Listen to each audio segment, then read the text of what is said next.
So today's improvement, we have now got some Bracket Factory leaflets to go out with our orders, but we don't want to get them confused with our other leaflets to go out into other boxes. So Jake has made one of these brackets for us, so I've just installed it up on here. Got a sign to say the Bracket Factory leaflet, so when you're packing, you'll literally grab a leaflet, put it in the box, grab the tape from here, seal the box up, and then if you want to restock these, they are also right here, right where you need them to restock them. Thank you very much. Just another improvement. This tape gun is now a little bit old and it doesn't work as it should, so we're just going to get that improved. As well as I've also put this tape holder next to it to save me a couple steps from going down and getting the other tapes. So there we go, there's the new and improved one. Should do the job as it's supposed to without any hiccups. So thank you everyone. For custom ID ones, we have a lot of different SolidWorks files for past versions we've done, but when I come in here and try and edit one to make a new custom one, I don't know what any of these mean, and I want them to relate a lot better to these directions here. So which of these allows me to change width A, B, height A and B? So I've made my own template for RD562, so down here it tells you which parts you need to edit to correspond with these different dimensions. So you'll change these ones to get the shape right, and then this one here to make sure the screws line up. These are little tags that go on the edge of the purple crate, showing what's in the box. These two aren't in use at the moment because we've got some bigger stuff down there, but once we've got more prototypes, we'll use all the purple boxes. But these need a proper home, so they're not just sat on top of the table. So all I've done is I've just put one of our fire extinguisher brackets on a magnet. I'm going to hang them on the side here, so they're out of the way, but we know where they are when we need them. We have these heavy duty wipes in the office. We bought them for a photo shoot. We have been using them to clean up the place, but they've got home, so I'm going to find a new home. So now over on this tool wall here on the side of the desk, we've got an attachment, and they just set a little shelf down there. So we're home properly, and not floating around the prototype area.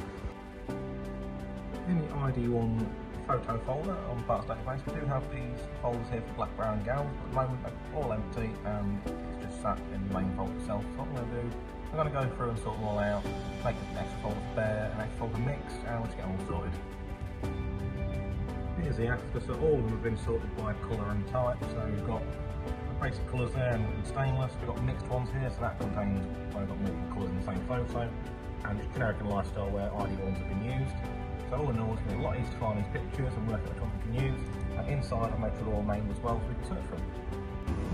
Right, before these ID6, 7, 8 boxes, I used to have a cam band for them, but we don't need a cam band anymore. So thanks to Jake, now I've got a label. Now we're all good standard, like the rest. Leggy. Before and tube cutting, all the offcuts are in this box, and people weren't using them. It doesn't look very nice. It's not really to a good standard. So I put the shelf up so all the offcuts are at head height. Everyone can see what offcuts are left and use them. And it's good. It's to a much higher standard than the other one. Thank you very much.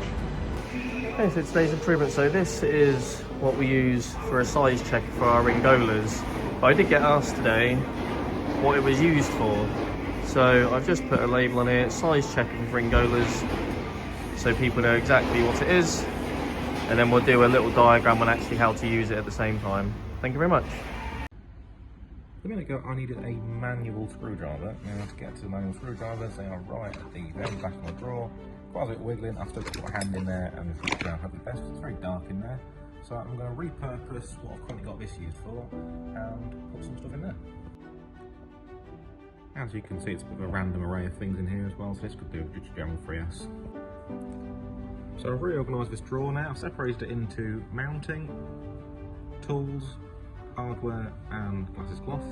And also within the drawer itself, I've spun it round. So given I don't need access to all these pens, because I've got the one I need up there, I'd like quicker access to my angle gauge, my calipers, scissors and my tape measure. So now, rather than being twisted around that way and having to reach that way, it's all here, easy to get to. I recently reduced the number of pens on my desk, but the problem is they do just sit here for the time being, so sometimes when I put them back they will go down that little gap. It's a bit annoying to get out. If the stack is too high, they can actually roll off the back, so I'll put away fixing this. So I've got a little 3D printed pen pot. It can hold 5 individual pens. It's got mounts on the back, so when it comes down to here, it can just magnet to the side of here, and then each pen can slot in like that. It gives it a lot tidier. It means this is kept free, and just means I have a home for my pens.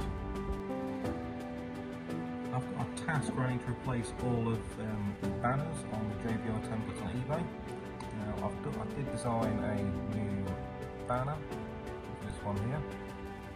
Problem is, when I upload it and I put it in the document, it comes out far too big. I've got to sit there and manually resize that. So what I did instead is upload a different version, which was the exact size of the old one.